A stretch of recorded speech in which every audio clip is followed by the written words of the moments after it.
મિત્રો, ઉપરનું એક વાક્ય તો ઓછું ટાઇટલનું કે મજા નથી આવતી, પણ એની જોડે જોડે બીજા ઘણા વાક્યો છે કે સતત દુઃખી રહ્યા કરે છે, વારંવાર રડી પડે છે, જીવનમાં ખાલીપો લાગે છે, નિરાશાનો અનુભવ થાય છે, નાની નાની વાતમાં ગુસ્સે થઈ જાય, રોજબરોજની જિંદગીમાં રસ ઓછો થતો જાય, કામકાજ કરવામાં કંટાળો આવે, પોતાના શોખ પૂરા કરવામાં કે રમતગમતમાં મજા ના આવે, ઊંઘ કર્યા કરે, કો તો ઊંઘ ઓછી થઈ જાય, વારંવાર જાગી જાય, કોઈ નાનું કામ કરવામાં થાકનો અનુભવ કરે, કોઈ નવું કામ કરવામાં કે જૂનું કામ કરવામાં રસ જ ઓછો પડે, ભૂખ ઓછી લાગે અથવા ખૂબ ખાવાની ઈચ્છા થાય, અમુક વખતે વજન વધે પણ ખરું અને ઘટે પણ ખરું, નાની નાની વસ્તુમાં ચિંતા થયા કરે,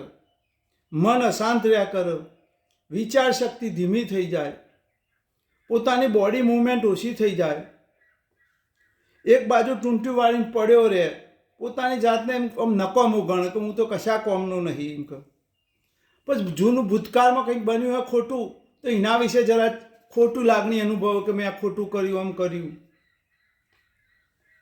આપઘાતના વિચારો આવે, આપઘાત કરવાનો પ્રયત્ન પણ કરે, શરીરમાં સતત દુખાવો રહે, માથું દુખે, ફરિયાદ કર્યા કરવું કરે અને કોઈક વખત કોઈક વ્યસનના રવાડી પણ ચડી જાય. જો આવું બધું થતું હોય તો આ શું કહેવાય? તો એના માટે અમારા મિત્ર ડૉક્ટર CN પટેલે એમના પોતાનો બ્લોગ છે વેલનેસ ઇલનેસ કરીને, એટલે કે સાજા રહો અને સાજા થાઓ. તો એની અંદર ગયા અઠવાડિયે એમને એક લેખ લખ્યો છે. હવે એ લેખ કદાચ બધાને વાંચવામાં ન આવે અથવા ઘણાને વાંચવા કરતાં સાંભળવામાં મજા આવે છે. એટલે ઘણા લોકો વાંચી ના શકે પણ એમને કોઈ કહે તો સાંભળે ખરા. તો અમારા મિત્ર ડૉક્ટર CN પટેલે આ વિશે લેખ લખ્યો છે. એ લેખને હું તમને વાંચી સંભળાવું છું અથવા સમજાવું છું તમે કે ભાઈ આ શું લખ્યું છે. તો આ બધા જે ચિહ્નો છે ને એ બધા ચિહ્નો દેખાય તો આપણે સામાન્ય ભાષામાં કહીએ કે મજા નહીં આવતી, એટલું આપણી ભાષામાં કહીએ, પણ એને ડૉક્ટરની ભાષામાં ડિપ્રેશન કહેવાય છે.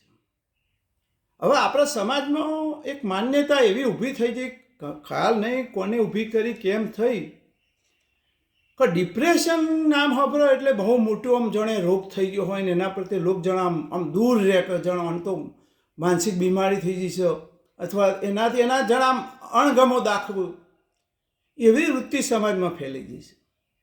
એટલે આ બધી પરિસ્થિતિ અને દરેકના જીવનમાં કોક વાર તો આવે ને આવે જ પાછી, ના આવે એવું એ બંને નહીં હકીકતમાં. પણ આવી પરિસ્થિતિને લોકો બીજી વ્યાખ્યામાં ગણી લે છે કે ગાંડો છે, માનસિક બીમારી છે, એટલે લોકો કહી શકતા નથી ને અંદર અમૂજણ ભોગવે છે. તો આ બધું આ ચિહ્નો કેમ થાય છે શું છે એ આખો લેખ આ ડૉક્ટર CN પટેલ લખ્યો છે. એ હું તમને વાંચી સંભળાવું છું, વાંચી અથવા થોડી સમજણ પાડું છું કે ભાઈ આ કેમ થાય છે, શું છે એ તમને કહી દઉં છું. આ રહ્યો આખો લેખ એમનો હકીકતમાં. તો હવે તમને આ ચિહ્નો તો ઘણી વખત તમે સાંભળ્યા છે કે ભાઈ આવું થાય છે. તો કઈ પરિસ્થિતિ થાય તો વ્યક્તિને આવું થાય, શું થાય તો આવું થાય એમ કહો, શરીરમાં કે બહારની પરિસ્થિતિમાં. તો એમ કહેવું છે કે ભગવાને મનુષ્યને એક લાગણીશીલ માણસ બનાવ્યો છે. જ્યારે એની લાગણી સાથે કોઈ ચેડા થાય અથવા કંઈ તકલીફ થાય ત્યારે એ ડિપ્રેશનનો અનુભવ કરે છે. અમુક પરિસ્થિતિ ટેમ્પરરી હોય, અમુક પરિસ્થિતિ એવી બાજુમાં તમારી આજુબાજુ એવી કંઈક બને કે જેના કારણે તમે આવા ડિપ્રેશનમાં આવો અથવા ડિસ્ટર્બ થઈ જાઓ અથવા તમે દુઃખી થો. જેમ કે તમારા નજીકમાં કોઈ મા બાપ, દીકરો કે ભાઈ કે પોતાના સ્વજન ગમે તે એનું મૃત્યુ થાય ને ત્યારે પણ તમને આવી પરિસ્થિતિ થાય, તમને કશું ગમે નહીં, હાશે નાશે, એ પણ પરિસ્થિતિને કારણે આવું થયું અને એ વખતે તમને આ પરિસ્થિતિ આવી થાય. પછી કોઈ બે સતત આમ લવ મેરેજમાં આમ થયો હોય ને લવ કરતો હોય એકબીજાને, એમાંથી એકબીજાને દગો દે અથવા છટકી જાય તો પણ ઘણી વખત આવી પરિસ્થિતિ થાય, માણસ કે હવે જીવવું જ નહીં, જીવવા જેવું છે જ નહીં ને, કારણ કે એની લાગણી જોડે થોડો ચેડા થયો, કે એની લાગણી ડિસ્ટર્બ થઈ એમ. હવે ધંધામાં કોઈ મોટું નુકસાન આવે તો એ તમને આ પ્રકારની લાગણી થાય. તાકો દરરોજ તમે જે કામ કરતા હોય, નફો કરતા હોય, કંઈ સ્કીમો ચાલે, ગમે કરતા હોય, એ સારું જ ચાલતું હોય, પણ એકદમ કોઈ કારણસર એકદમ ડાઉન જતું રહો તો એ તમને ડિપ્રેશન થાય કે શું થયું છે, સારું કેમ આવું થયું, શું થયું પોતાની અંદર. એ વખતે પણ આવી લાગણી તમને થાય.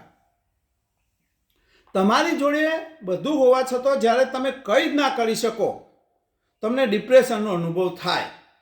કોઈ તમારી લાગણીને નુકસાન કરે, તમારા વિશે ખરાબ બોલકો, ખરેખર બધું સારું હોય પણ તમે નહીં માનતા હો, કે તમારા નજીકના માણસો કે તમે બહુ જોડે રહેતા હો ને, એ તમારા વિશે ખરાબ બોલો ને કોકને કહ્યું હોય ને કોકને તમને કહી જાય ને તો એ તમને આવી તકલીફ થાય. તમે એકદમ પાછળ હે હું આવું છું, મને આવું કીધું, એટલે આ પ્રકારની લાગણી થાય એમ કહો. અથવા કોઈક એવો અસાધ્ય રોગ થાય તમને, કે રોગ મટાય ના, ભલે મટાયો હોય પણ તમે સમાજમાં એવું સાંભળ્યું કે આ રોગ થયો એટલે માણસ ખલાસ. ધારો કે તમને કેન્સર થયું તો બધું જ ભલે એ વસ્તુ તમે સાંભળી નથી ને તો સુધી તમે કમ્પ્લીટ હતા, પણ જેવો શબ્દ એ તમે સાંભળ્યો કે કેન્સર થયું છે તો તરત જ માણસ પાત્ર આવી પરિસ્થિતિમાં આવી જાય, ડિપ્રેશનમાં આવી જાય. એની લાગણી એને દુઃખી થવા માંડે, એને ક્યાંય જવું ના ગમે, કોઈની જોડે વાતચીત કરવી ના ગમે. અથવા આ બધા કારણોસર તો હોય. અને એ સિવાયનું એક બીજું કારણ એ છે કે તમારા જીનેટિક્સમાં હોય, વારસાગત આપણે રોગ ઘણા કહીએ છીએ ને કે ભાઈ કેન્સર વારસાગત થાય, ડાયાબિટીસ વારસાગત થાય. એવી રીતે તમારા આગલી પેઢીમાં કોઈ પણ જગ્યાએ આવા ડિપ્રેશનના ચિહ્નો જો દેખાયા હોય તો એ ચિહ્નો વારસાગત પણ મળવામાં શક્યતા ખરી. એટલે એક જીનેટિક્સમાં તમારામાં આ રોગ પણ આવી શકે છે. પછી અમુક દવાઓ એ પ્રકારની, ઘણી વખત અમુક રોગ એવા હોય કે એવી દવાઓ લેવી પડે કે એ દવાઓ લેવાના કારણે પણ આવું ડિપ્રેશનનું કારણ થઈ શકે છે. પછી વાતાવરણ જ્યારે બદલાય, અમુક વાતાવરણ ધારો કે એવું હોય, વાદળછાયું વાતાવરણ હોય, એવું કંઈ ગંભીર વાતાવરણ હોય તો પણ તમને આવી પરિસ્થિતિ થઈ શકે છે. હવે આ બધું શું થાય છે શરીરમાં કે જેના કારણે આ થાય છે? આપણે આ તો જોયું કે તમને કેવા કેવા ચિહ્નો થાય, કઈ પરિસ્થિતિ થાય તમને આવું થાય, પણ શરીરની અંદર એવું શું થાય છે કે જેના કારણે આવી વસ્તુ બને છે, ડિપ્રેશનમાં તમે આવો છો? તો પહેલું કહ્યું છે કે મગજને લિમ્બિક બ્રેન કહેવાય છે અથવા ઇમોશનલ બ્રેન કહેવાય છે. જ્યારે તેને નુકસાન થાય ત્યારે ડિપ્રેશનનો અનુભવ થાય. એ મગજના કોઈ ભાગને કઈ પ્રકારનું નુકસાન થાય તો તમને આવો અનુભવ થાય. તમારા મૂડને બરોબર રાખવાવાળા જે ન્યુરોકેમિકલ્સ હોય, તમારું જે હેપીનેસ રહેતા હોય, સુખી રહેતા હોય, એના માટે કુદરતે કંઈક વ્યવસ્થા કરી છે, એના કેમિકલ્સ તમારા મગજમાં ઉત્પન્ન થતા હોય છે. એ જો ઓછા થાય તો પણ ડિપ્રેશનનો અનુભવ થાય. તેમાં ખાસ કરીને સિરોટોનિન એ મૂડ માટે જવાબદાર છે. ઉપરાંત એડ્રેનાલિન તથા ડોપામાઇનનું જો લેવલ ઘટે તો તમને આવો ડિપ્રેશનનો અનુભવ થાય.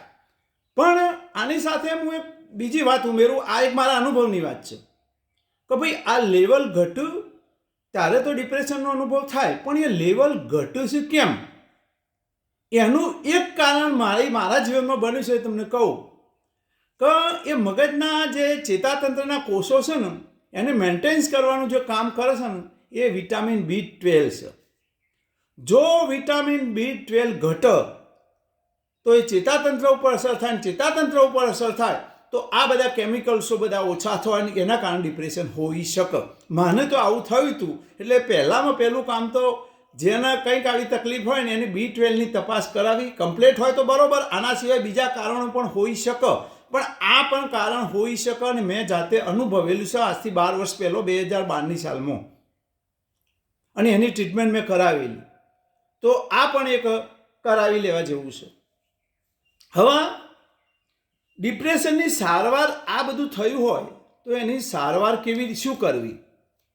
ડિપ્રેશનની સારવારમાં એ ધ્યાન રાખવાનું છે કે પહેલાં આપણે ડિપ્રેશન છે તે આપણે સ્વીકારવું પડે. ઘણી વખત આવી બધી તમને જે પરિસ્થિતિ ગણાય ને કે ગમે નહીં, કોઈની જોડે વાતચીત કરવી, કોઈ બહાર ફંક્શનમાં જવું ગમે નહીં, તમને એકલા રહેવું ગમે, કોઈક સહેજ બોલો તો તમે પાછળ ગુસ્સે થઈ જાઓ, તો આ બધી પરિસ્થિતિ છે ને એ પહેલું તમારે સ્વીકારવું પડે કે ખરેખર આ હેલ્ધી માણસનું, સુખી માણસનું લક્ષણ નથી.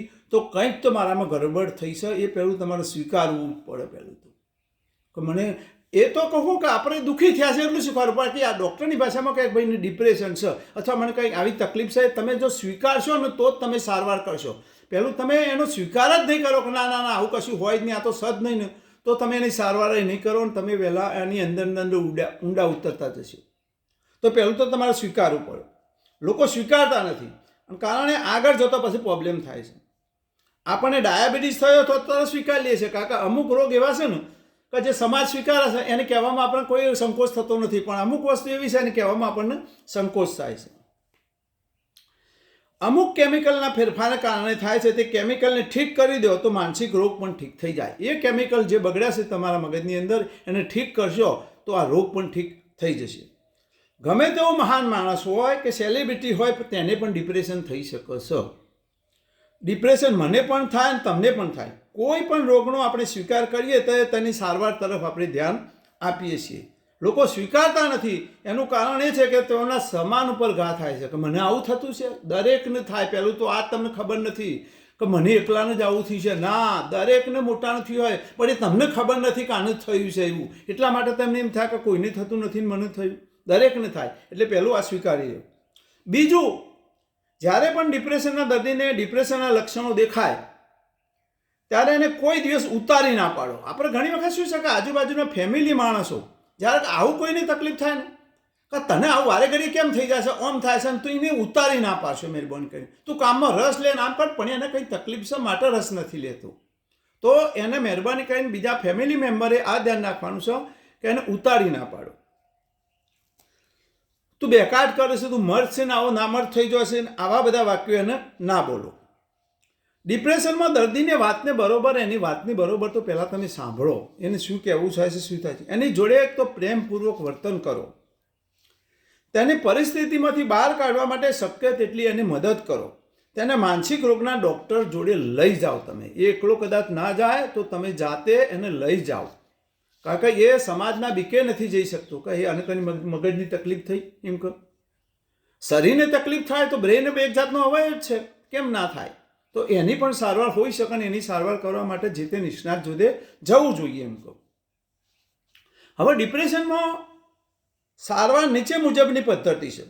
પહેલું તો ટેમ્પરરી ડિપ્રેશન હોય, કોઈ પણ પરિસ્થિતિના કારણ થયું હોય, ધારો કે કોઈનું મરણ થયું હોય, કંઈક એવું થયું હોય, તો એ પરિસ્થિતિ ધારો કે ધીમે ધીમે દૂર થઈ જશે અથવા થોડા દિવસ થશે એટલે ઓટોમેટિક તમારે એ ડિપ્રેશન તો જતું રહેવાનું. એમાં કંઈ લોબી સારવારની જરૂર નથી હકીકતમાં. મોટા ભાગે ડિપ્રેશન આપણી ચેતાઓની અંદર થતા કેમિકલ્સના ફેરફારને કારણે હોય છે. અંદર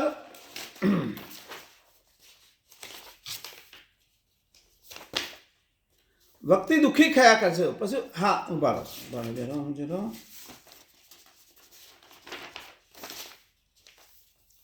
કેમિકલ્સ બરોબર જો જળવાઈ રહે તો ડિપ્રેશન ન થાય અને મટી પણ જાય. અને ડૉક્ટરો મોટાભાગની દવાઓ આપે છે જેથી કરીને કેમિકલનું બેરવેજ જળવાઈ રહે. એમ કહે હવે નીચે બધી દવાઓ લખી છે. હવે એ દવામાં આપણે જવું નથી, એ આપણું કામ નથી. એ ડૉક્ટર જોડે જઈને જ એમને સમજવાની જરૂર છે. આપણે જાતે દવાનું નામ શોધીને આપણે દવા લેવાની કોઈ જરૂર નથી. એ ડૉક્ટર જોડે જઈને જ આપણે એ કામ કરવાનું છે. હવે એના પછી દવાઓથી જો ના થાય તો, કારણ કે એમાં શું છે કે થોડું સ્ટેજ આગળ વધ્યું હોય તો દવાઓથી ના થાય તો ડૉક્ટરો ઇલેક્ટ્રિક શોક જેની કહેવાય છે, એને શોક થેરાપી આવશે ને એ ECT જેની કહેવાય, એના મારફત પણ થોડું ઘણું એની ટ્રીટમેન્ટ કરતા હોય છે. એ વધારે જાણકારી તમારે ડૉક્ટર જોડેથી લેવી જરૂરી છે. આ બે વસ્તુ થઈ. હવે પછી આના સિવાયનું એવું છે કે ઘણી વખત કેમિકલ્સના લોચા કરતાં માણસની જે માનસિકતા છે ને એ જો બદલાઈ હોય ને તો એના માટે પછી એનું વર્તન બદલવા માટે એને સાયકોલોજીસ્ટ કહેવાય, જેને કે જેનું વર્તણૂક, જેમની વાતચીત તમે કરી તમારી જોડે કરો ને તમને સારું લાગવા મળે. કારણ કે પહેલું તો તમારી વાત કોઈ સાંભળવા તૈયાર નહીં હતું ને એટલે તમને ખોટું લાગે છે. પણ એ ડૉક્ટરો એવા હશે ને કે કશું બોલ્યા સિવાય તમારી એટલું ઝેડ વાત સાંભળે છે. તમારા પહેલાં શું થયું હતું, આજુબાજુ શું થયું, એ વાત સાંભળે ને એમાંથી જ તમને 50% દર્દ તો ઓછું થઈ જાય છે. પહેલું તો આપણી વાત જ કોઈ સાંભળતું નથી, એમાં આપણે તો તકલીફમાં આવીએ છીએ. તો એવા ડૉક્ટરો હોય છે કે જે તમારી વાત સાંભળી પૂરેપૂરું અને પછી તમને કંઈ સલાહ સૂચન આપું, સારી સલાહ ને એનાથી પણ તમારી સારવાર કરવામાં આવે છે. પછી એક બીજું છે કંઈક નિયમિત એક્સરસાઇઝ. આ તો હું તમને વારે ઘડીએ કહું છું કે આ ડોપામાઇનને જે સુખી થવાનો કેમિકલ છે ને એ શરીર ક્યારે ઉત્પન્ન કરે કે જે તમારું ફિઝિકલ વર્ક સારામાં સારું જો થતું હોય ને એ દરમિયાન શરીર આ કેમિકલ્સ ઉત્પન્ન કરે છે. એટલે જીવનમાં મહેરબાની કરીને દરેક માણસે દરરોજ થોડું ફિઝિકલ કામ, એટલે આપણે એક્સરસાઇઝ કહીએ, એટલે કામ નથી એટલે એક્સરસાઇઝ કહીએ છીએ ખરેખર તો.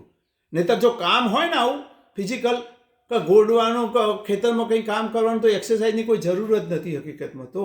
કારણ કે પહેલાં આ બધા પ્રશ્નો બહુ ઓછા હતા. ભલે બીજું બધું પૈસે ટકે ઓછા સુખી હતા, વ્યવસ્થાઓ ઓછી હતી. એટલે ના કીધું કે સુખી માણસ પૈસાથી નથી થતો, પોતાના કેમિકલ્સની શરીરના બંધારણથી સુખી થાય છે. એટલે પહેલાં આ બધું ઓછું હતું, પણ પહેલાં મહેનત મજૂરી જ્યારે વધારે હતી ને ત્યારે ઓટોમેટિક આપણા મગજની અંદર આ સુખી જે કેમિકલ છે ને એ ઓટોમેટિક ઉત્પન્ન થતા હતા, જેના કારણે માણસ ડિપ્રેશનમાં નહોતો આવતો હતો. અને એ બાબત હવે જતી રહી. આપણે કામ કરવાની જરૂર નથી પડતી, એટલે એક્સરસાઇઝ કરવી પડશે. તો એક્સરસાઇઝ કરો જો તમારી પાસે કામ ના હોય તો. નહીં તો મેઇન સારામાં સારું એક જો સારવાર હોય તો એક સારી એક્સરસાઇઝ છે. પછી હવે ડૉક્ટર સાહેબ લખ્યું છે કે માનસિક રોગ સારવાર સાથે બીજી ખોટી માન્યતાઓ કઈ છે એમ તો. પછી માનસિક રોગની ગોળી લેવાથી એમ કે ટેવ પડી જાય. ના, આ વાત ખોટી છે. એમ કે તમે એકવાર ગોળી લો, ટ્રીટમેન્ટ પૂરી થઈ જાય અને તમારું સારા થઈ જાય, પછી તમારે ગોળી બંધ કરી દેવી પડે, એમાં કોઈ જરૂર નહીં. હા, એ અમુક રોગો છે એ જુદા છે. એ ડિપ્રેશન સિવાયના જે માનસિક રોગો છે ને એના માટે કાયમી રાખવું પડે જુદી છે, પણ આ ડિપ્રેશન માટે એના માટે કાયમી ગોળી રાખવી પડે એવું નથી હકીકતમાં તો. બીજી માન્યતા છે માનસિક રોગની ગોળી લેવાથી ઊંઘ આવે છે એમ કહો. તે બધી ગોળીઓ માટે સાચું નથી. હા, અમુક ગોળીઓ હોય છે એવી તો એનું કર, પણ એ બધી ગોળીઓ માટે સાચું નથી. પછી બીજી એવી છે કે ભાઈ માનસિક ગોળી લેવાથી માણસને એમ કહો બીજી એનર્જી એમ કહો માણસ થોડો નામર્દ થઈ જાય. ના, એ વાત એ ખોટી છે. આમાં આખો લેખ આ ડૉક્ટરે આ ગયા શનિવારના એપિસોડમાં મૂકેલો છે. બનતા સુધી તો એની લિંક હું એ મૂકીશું, પણ જે લોકો ના વાંચી શકે એમના માટે મેં આ લેખનું સારાંશ અથવા એને વાંચી સંભળાવવાનો પ્રયત્ન કર્યો છે. મિત્રો, આવજો તો તમે બીજા એપિસોડમાં આવી કંઈક સારી વાત લઈને આવજો. તો તમારો કોઈ પ્રશ્ન હોય તો કોમેન્ટમાં લખજો, શેર કરજો અને સબસ્ક્રાઈબ કરજો.